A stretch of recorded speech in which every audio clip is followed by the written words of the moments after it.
فریدون نهاده دو دیده به راه، سپاه و کلاه آرزومند شاه.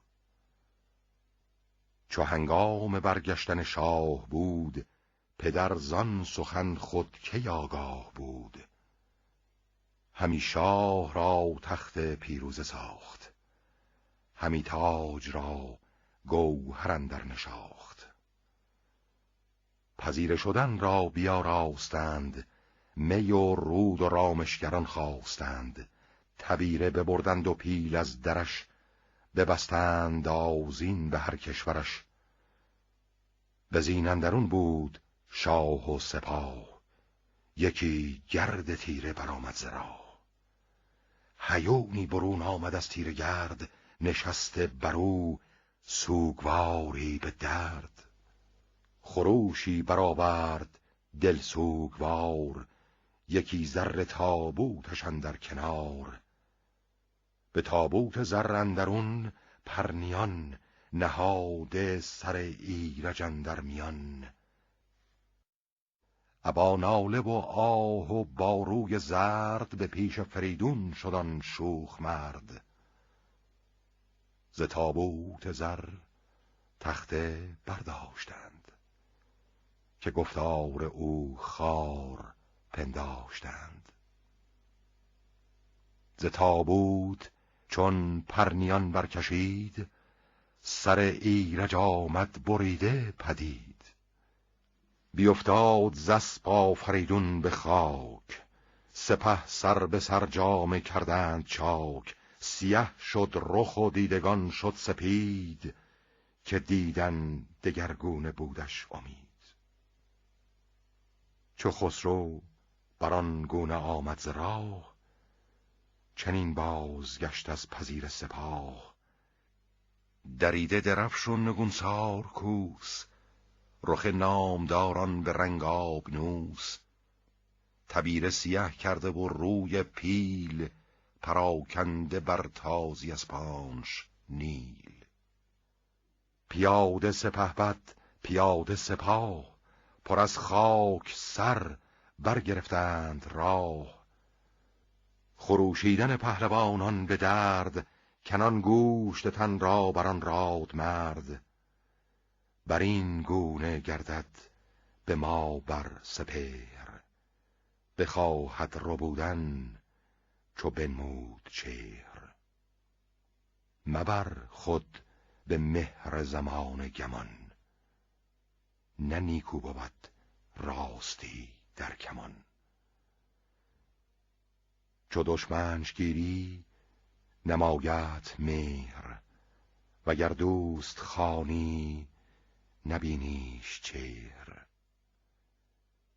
یکی پند گویم تو را من درست، دل از مهر گیتی بباید شست.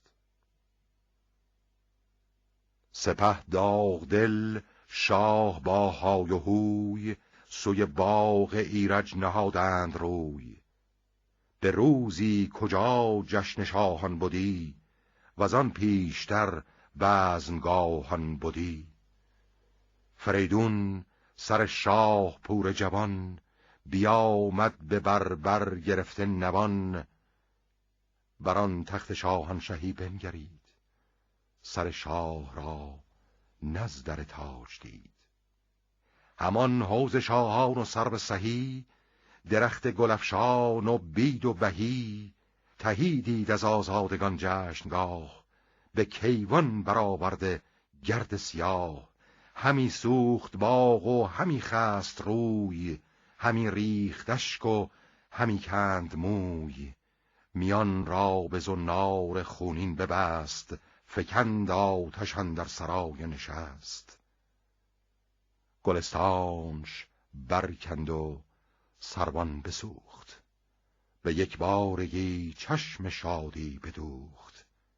نهاده سر ایرج اندر کنار، سر خویشتن کرد زی کردگار.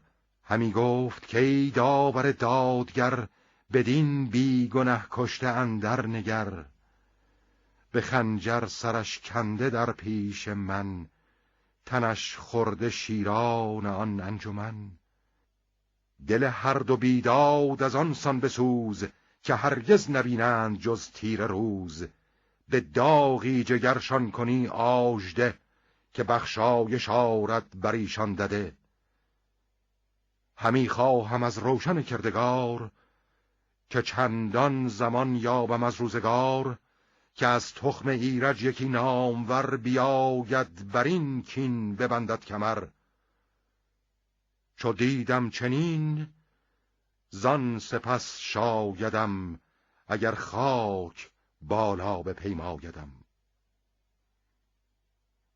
بر این گونه بگریست چندان به زار، همی تا گیا رستش اندر کنار. زمین بستر و خاک بالین او، شده تیره روشن جهان بین او.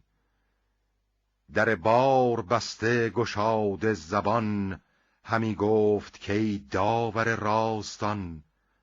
کس از تاجداران بدین سان نمرد، که مرده است این نام بردار گرد.